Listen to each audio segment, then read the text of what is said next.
Welcome to this electric guitar tutorial video for worship music specifically.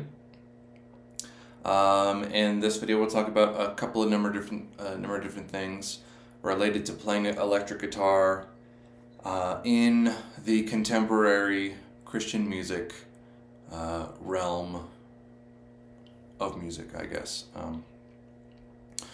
I think the first place to start off with is the gear. What are you using? What's your guitar? What's your amp? What's your effects? Your pick? All these things are not the first and most important thing that you should be thinking about, but I think it's the first thing I'll talk about in this video anyway. Because you've probably got all of these things in some form or another. You've got a guitar. Right, you've got an electric guitar, you've got an amplifier of some sort. I've got a Helix on the floor set to an AC30, and I've got that coming through a couple of JBL monitors here in the room. Here's what that sounds like, actually. Here's my clean tone. So hopefully that's not too quiet. Anyway, try not to be too loud in this room anyway. So know your guitar. First of all, have a little bit of awareness of various electric guitar brands, the history of the instrument, where do all these things come from in the grand scheme of the guitar as a member of the lute family, but also the guitar as an electrified instrument, the parts of the electric guitar that are unique to the electric guitar. It's solid piece of wood. A lot of times, sometimes there's a hollow chambers inside the body. This is just solid, and this guitar is made out of mahogany. So happens. I've got a pick guard here where all of my electronics are mounted underneath. There's my output jack, and I've also modified the electronics in this guitar specifically to my own specifications, I guess. I've got a pickup selector switch here. I've got a volume knob. I've got a tone knob, which is a low pass filter, typically on most electric guitars, although you can have a high pass filter as well, which is like a treble and a bass knob, I guess you want to think of it that way. This is like a treble knob, so it turns down the treble and sounds more bassy here. Here's what that sounds like.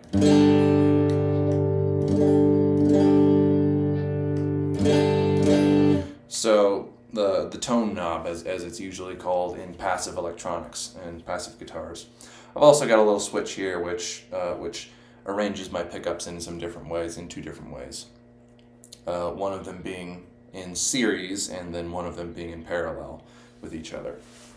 And that's all to say, I know my guitar really well. I've worked on my guitar. I've modified my guitar. I changed the finish on my guitar. I sanded the neck on my guitar. I've changed the strap buttons on my guitar. I've modified and worked. I've set up my guitar. I changed the intonation. I changed the strings. I adjusted the action. These are all the things that you have to be aware about for your instrument. You can't let any of this knowledge go by you. So all that to say, I know my instrument and I know how to use it. And as a little side note, whenever you're not playing, turn your volume knob down, and when you are playing, turn your volume knob up. So yeah, I've got a 1/4-inch cable here. I'll mute my amplifier. I've got a 1/4-inch cable that plugs into the 1/4-inch output jack. And that runs to my effects and amplifier. Again, I've got a Line 6 HX Stomp on the floor. Not a full Helix, just an HX Stomp. And I've just got a single amplifier in there. I don't have any effects or anything, just for the sake of this video. This video isn't about effects or pedal boards or anything like that, or tone shaping at all. This is just about the instrument. This is about knowing your instrument, and you should know your instrument really well. That's the point of this video. But there is a little bit to talk about with effects and amplification. This amplifier is an AC30. That's a model of a Vox AC30. You should be aware of the three different amplifier models, the Marshall Plexi, the Vox AC30, the Fender Bassman, probably the top amplifiers from each of those brands. It's a big deal. The amplifier is half of your sound on your guitar. The guitar is half the sound, but the amplifier is the other half of the sound. Anyway, and this is without talking about effects pedals, distortion, overdrive, fuzz, compression, reverb, delay, modulation, tremolo, vibrato, ring modulation, and all of the various things that you can have. And you know, I'm not even mentioning the thousands of different kinds of delays that there are and reverbs that there are. These are things that you need to make yourself aware of as an electric guitarist. You need to know what's out there, and you need to make a decision based on what's out there. You know, look at what prominent electric guitarists in the worship realm are using. You know, you'll see a brand called Strymon a lot. They're very famous for their delay and reverb pedals and also their modulation. You'll see different brands around that pop up on a lot of different boards. And yeah, maybe that's a good place to start. Of course, some of these are very expensive. Strymon pedals, usually about $500-$600 per pedal. So if you get 3 of those, you can see how much money you're going to be spending on a relatively small part of your sound. I think it's a little bit more important to start with just a guitar and just an amp. Worry about building up a pedal collection, you know, over years and decades of your life, and the pedals are a nice icing on the cake. Now let's talk about playing the guitar and what do you need for playing electric guitar. You can just go, you know, I've been playing cowboy chords. You can play cowboy chords. You can use a capo. Basically, you can treat an electric guitar in exactly the same way as an acoustic guitar. And that works fine. That's not a problem.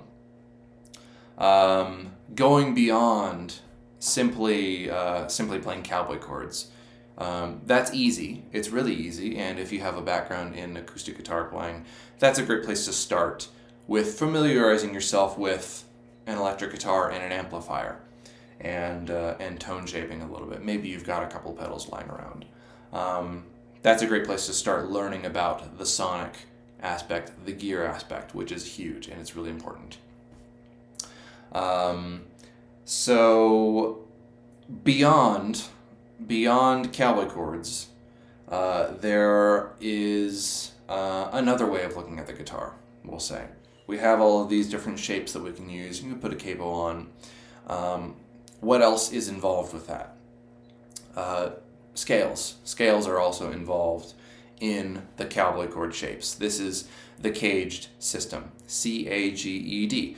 And if you notice, that is one letter for each of the major cowboy chord shapes. C-A-G-E-D. Caged. The caged system groups those cowboy chords together with a scale. So the C scale, the C shape scale, it's not the C major scale necessarily. You can play the C scale this way in the key of F major.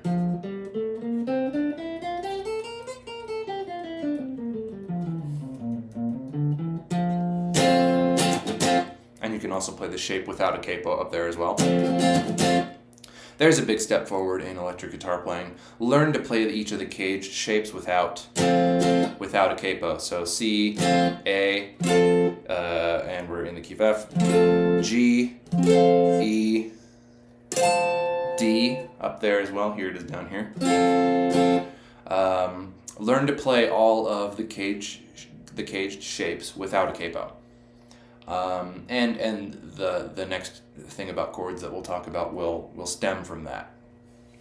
Okay, so there's a C shape, and there's a C shape chord and a C shape scale, and it's a major chord, so the scale is also major.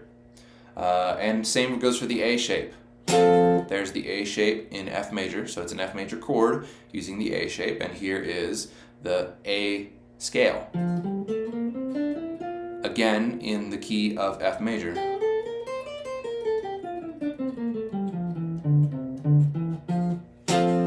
Okay, next is G, and here's the G scale, key of F major.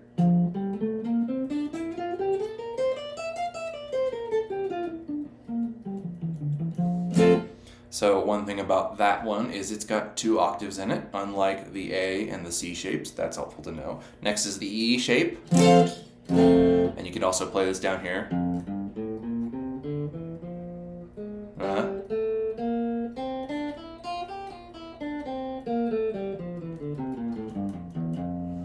A little bit weird playing these cage shapes in the open position. There's another thing to kind of check out. The E shape also has a 2-octave range. And there's also D, which I'll move back down here to play.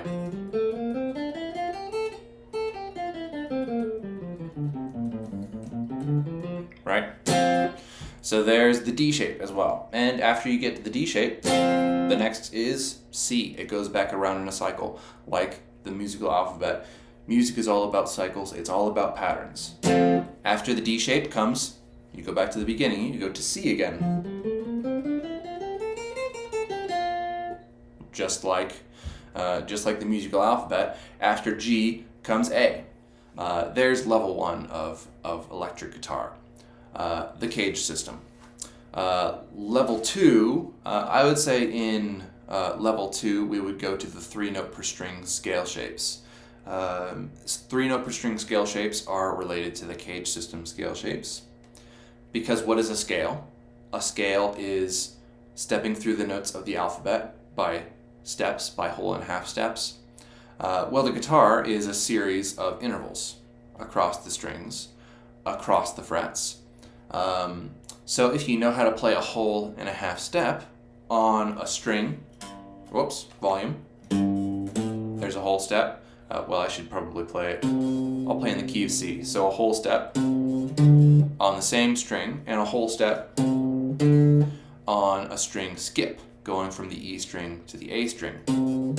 It's the same 2 notes, C to D in this case, in the key of C. And there's also half steps. C to D flat, C to D flat on a string skip. Versus on the same string. Okay. So 3-note per string scale shapes take that concept and apply it to the entire major scale. So let's take the key of C since we're right there, and let's build a 3-note per string scale starting on our first finger. Whole, whole, half, whole, whole, whole, half. And for each of the strings, I'm playing 3 notes on each string. So if I wanted to continue up the scale,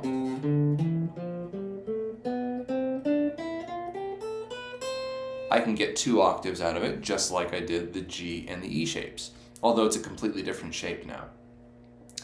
I'm sticking to only 3 notes on each individual string. And the scale shapes depend on, the 3-note per string scale shapes depend on which finger do you start on for your fretting hand. If you start on your second finger instead of your first finger, that's almost exactly the A shape, except it's a little bit different when you keep going to the second octave. Whoops. Well, where am I?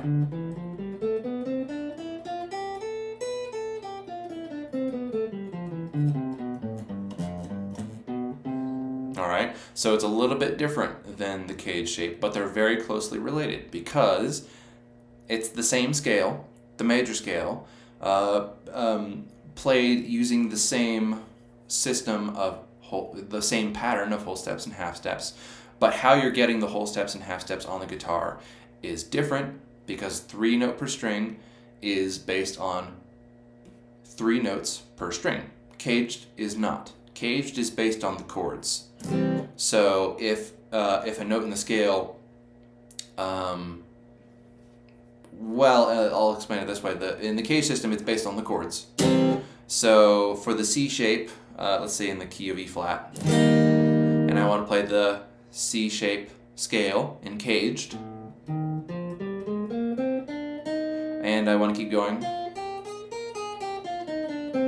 There, that string right there, the third string, only had 2 notes on it.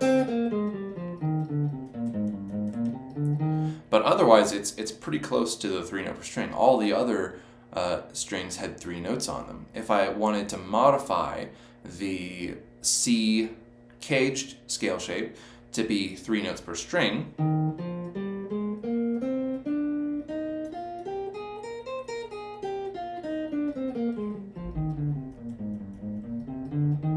it's a little bit different. It went up a little bit higher. In other words, it went outside of the box in which the chord exists. That's why caged shapes are different than 3 note per string. Caged shapes exist within a box with a chord, and the 3 note per string shapes go outside of those boxes. Inevitably, they always will. Okay, so there's level 2. Level 1, the cage system. Level 2, 3 notes per string scale shapes. Level 3, and this is where you start delving into your music theory knowledge and remembering all of your major scales for all 15 major keys. This is the realm of triads.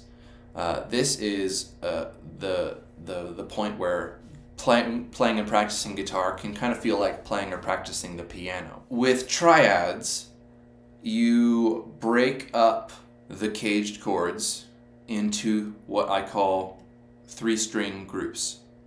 A 3-string group is exactly what it sounds like. It's a group of 3 strings on the guitar. Now think about chords. How many different ways can you play a major chord? The answer is 3. We call these inversions. We have the root position, we have the first inversion, we have the second inversion. What does an inversion do? It takes the lowest note in the chord and moves it up 1 octave. The other 2 notes stay exactly where they are, in the same octave. And that can happen 3 times, until you get back to root position again.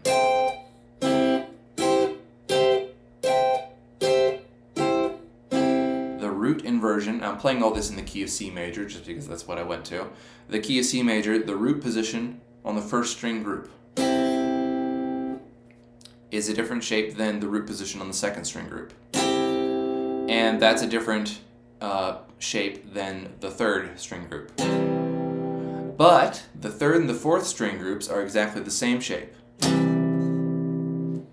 So that's nice to know. The third and the fourth string groups are the same shapes for all chords and for all inversions. That's nice. That only gives you 9 major and 9 minor shapes to learn. And these are the inversions. There are all of the major and minor 3-string group triad inversion shapes. And again, if you notice, the 2 bottom rows for the third and the fourth string groups are exactly the same shapes for both the major and the minor inversions. One more thing about triads. Because you've seen the shapes now, you know, you can pause the video there. You can copy all of them down. You can go to the internet. You can Google the inversion shapes on the guitar. You can go find all these things, right? This is just a video to make you aware that you need to know these things. What's different about this, again, than the cage system? You're not using a capo, first of all. You are utilizing the entire fretboard for all of the strings. So that means that you have to have the notes on the neck memorized. And that means you have to have the knowledge of the inversions as well. Root position inversion goes do, mi, sol. The first inversion goes mi, sol, do is now on the top. And notice mi and sol are exactly the same in root position and first inversion because they haven't changed. Now, From first to second inversion, mi, sol, do, to sol, do, mi. Now mi is on the top string. Whoops, where am I? So just like from the root position to the first inversion, two of the notes are exactly the same as first and second inversion. The only note that's changing is the lowest note moves up an octave to the highest note. That's exactly the same for all of the inversions. Learn every single triad, which means all 15 major and minor triads, you know, the minor triads, as well as the major triads, in all three inversions for each. So root position, minor, major, first inversion, major, minor, second inversion, major, minor. That's just one string set. Now I need to do that for all 15 chords on that string set. Memorize all of them, and then move to the second string set. Do the exact same thing. And then the third and the fourth string sets as well. The nice added benefit is that the third and fourth string sets are exactly the same shapes. So it'll take you a lot less time to learn all of the chords on those two. The chords are in different places, so you still need to learn both of them. And you still need to learn all of the shapes, and you need to keep which string set am I on. That's what you need to be thinking about when you're practicing that. But you still have to learn all of them. And that gives you 4 string sets, 15 major and 15 minor chords to do on each of them. That's a lot of practicing to do. But the end result is that you have complete knowledge of the fretboard. You have complete knowledge of major and minor chords. You have complete knowledge of the major scale. And you have multiple different ways to implement melodic and harmonic playing.